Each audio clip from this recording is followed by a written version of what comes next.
Donc maintenant, le kit que j'ai avec moi juste ici, on va l'utiliser pour mesurer l'oxygène dissous dans l'eau. Donc, on a une boîte noire qu'on garde fermée le plus possible pour protéger les réactifs qu'il y a dans la boîte du soleil. Ensuite, on ouvre la boîte.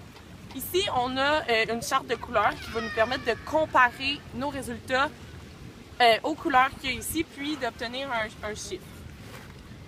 Dans cette petite boîte-ci, on a des petites fioles avec un petit réactif dedans qui réagit avec l'oxygène dans l'eau en changeant de couleur et il va devenir un de ces bleus-là.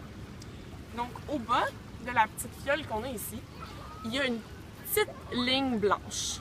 Donc, juste ici, une petite ligne blanche, c'est un point faible sur la fiole qui fait qu'on peut la casser à cet endroit-là. Donc, ce qu'on va faire, c'est qu'on va prendre notre récipient qu'il y a ici et dans lequel il y a des petites crevasses au fond du récipient. On va mettre de l'eau dans le récipient, et on va mettre la petite fiole dans une des petites crevasses et on va la casser où il y a son point faible.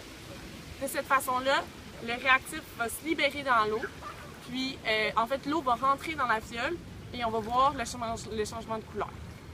Ce test-là, ça peut être utile de le faire à deux parce qu'une fois que ça c'est fait, il faut attendre 2 minutes pour comparer la couleur avec celle qu'on a dans la boîte.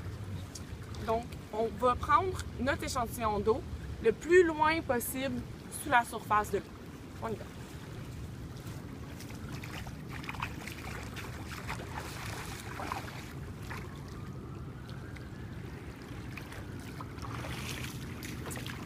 Puis, immédiatement, parce que l'oxygène s'accumule dans l'eau présentement, on vient, on met notre ampoule dans la crevasse, on la casse, ensuite on la sort. On laisse la petite bulle qu'il y a monter jusqu'en haut. Ensuite, on le tourne. Et on la laisse encore monter une fois. Et une autre fois.